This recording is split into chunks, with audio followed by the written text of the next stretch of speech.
Hello दोस्तों, polytechnic education में आपका स्वागत है। दोस्तों, यूजीसी के माध्यम से एक बड़ी खबर आ रही है। वो ये है कि फाइनल एग्ज़ाम कैंसिल करना, संसद के वैधानिक अधिकारों पर अतिक्रमण। यूजीसी ने बता दिया है कि अगर एग्ज़ाम स्टेट राज्य सरकार या स्टेट गवर्नमेंट कैंसिल करती है तो वो संसद के विरुद्ध है, संविधान के विरुद्ध है। ऐसा वो नहीं कर सकते हैं क्योंकि उनके पास, राज्य सरकार के पास ये अधिकार नहीं होते हैं, ये अधिकार संसद के पास होते हैं। दोस्तों, इन्होंने कहा है, यूजीसी ने कहा है कि उच्च शिक्षा के निर्धारण और समन्वय का अधिकार विशेष रूप से संसद के पास सुरक्षित है। उच्च शिक्षा की निर्धारण और समन्वय का अधिकार संसद के पास है। यूजीसी एक्ट 1956 का उल्लंघन, संसद के अधिकारों पर अतिक्रमण। तो दोस्तों, यूजीसी का ये कहना है कि जो एक लॉ है 1956 का एक्ट है, यूजीसी एक्ट, उस पे उसका पालन न करना और उस पर अतिक्रमण करना, यूजीसी एक्ट की व्यवस्थाओं के खिलाफ जाकर राज्य सरकार द्वारा फाइनल एग्ज़ाम कैंसिल करने का निर्णय संसद के वैधानिक अधिकारों पर अतिक्रमण है।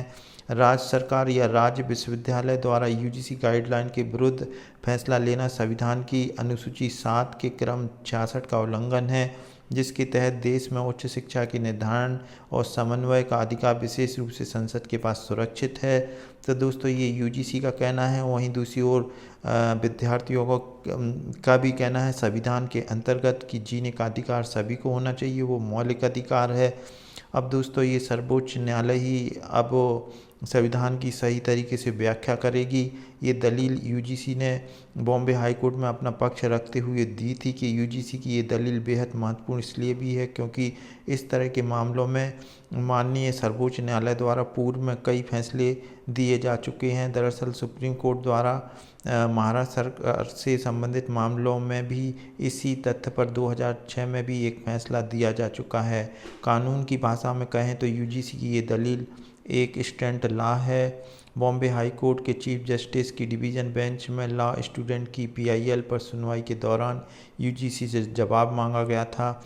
यूजीसी ने अपने जवाब में कहा था कि संसद द्वारा बनाए गए स्पेशल एक्ट यूजीसी एक्ट 1956 की व्यवस्थाओं के खिलाफ जाने का अधिकार राज्य को नहीं है। इस तरह के फैसले लेकर यूजीसी एक्ट 1956 जैसे स्पेशल एक्ट के वैधानिक प्रावधानों को नज़रअंदाज नहीं किया जा सकता है। तो दोस्तों, उन्होंने अपनी वो एक बात रखी है बॉम्बे हाई कोर्ट में, और उन्होंने भी संविधान के तहत यूजीसी एक्ट 1956 का हवाला दिया है। यूजीसी का कहना है कि परीक्षाएं कैंसिल करना या बिना परीक्षाओं के छात्रों को ग्रेजुएट घोषित करना देश में शिक्षा के मानकों को प्रभावित करने वाला मामला है। यूजीसी ने यह भी दोहराया है कि एक्सपर्ट कमेटी ने शिक्षाविद विश्वविद्यालयों के कुलपतियों कई स्तर के विचार विमर्श के बाद ही गाइडलाइन जारी की है।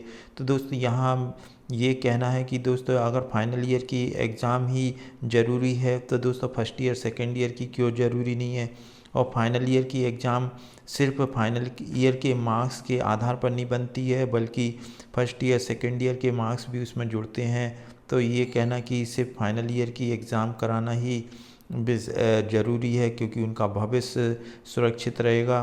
तो तमाम ऐसी दलीलें हैं। दोस्तों, आयोग ने कहा है कि फाइनल परीक्षाएं कराने के लिए मौजूदा परिस्थिति को देखते हुए 30 सितंबर का पर्याप्त समय दिया गया है ताकि उनकी डिग्री अवार्ड करना उन्हें भविष्य से बड़ा नुकसान साबित नहीं होगा। उधर बॉम्बे हाई कोर्ट ने यूजीसी की गाइडलाइन और महाराष्ट्र सरकार के एग्ज़ाम कैंसिल करने के आदेश से संबंधित कई मामले चल रहे हैं।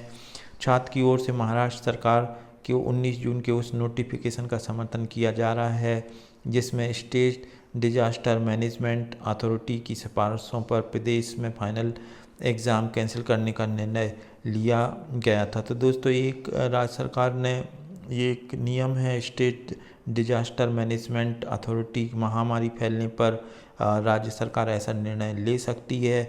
अब दोस्तों, यहीं सुप्रीम कोर्ट ने जो 3 केस हुए क्लब, अब 27 तारीख को इसकी सुनवाई होगी। मतलब यूजीसी की गाइडलाइन के खिलाफ सुप्रीम कोर्ट में 3 केस क्लब हुए। एक तो वो विद्यार्थियों के द्वारा और यूनियन ऑफ इंडिया बनाम युवा सेना, 3 जो क्लब कर दिए हैं, कनेक्ट कर दिए गए हैं। अब इस केस की सुनवाई 27 जुलाई को न्यायाधीश जस्टिस अशोक भूषण, न्यायाधीश जस्टिस आर और जस्टिस MR शाह की बेंच में होगी। तो प्रणीत के समेत 31 छात्रों की ओर से एडवोकेट आलोक श्रीवास्तव, एस दुबे की ओर से एडवोकेट राजकमल और युवा सेना की ओर से एडवोकेट प्रेरणा गोयल पक्ष रखेंगे। तो दोस्तों अब ये आने वाला समय ही बताएगा कि परीक्षा कैंसिल होगी या कराई जाएगी। वहीं कोरोना की महामारी तेज़ी से बढ़ रही है, इस पर भी सुप्रीम कोर्ट को संज्ञान लेना होगा, तभी कोई अच्छा फैसला आ सकेगा। दोस्तों वीडियो कैसा लगा और चैनल पर नए आए हैं तो चैनल को सब्सक्राइब करें। Thanks for watching.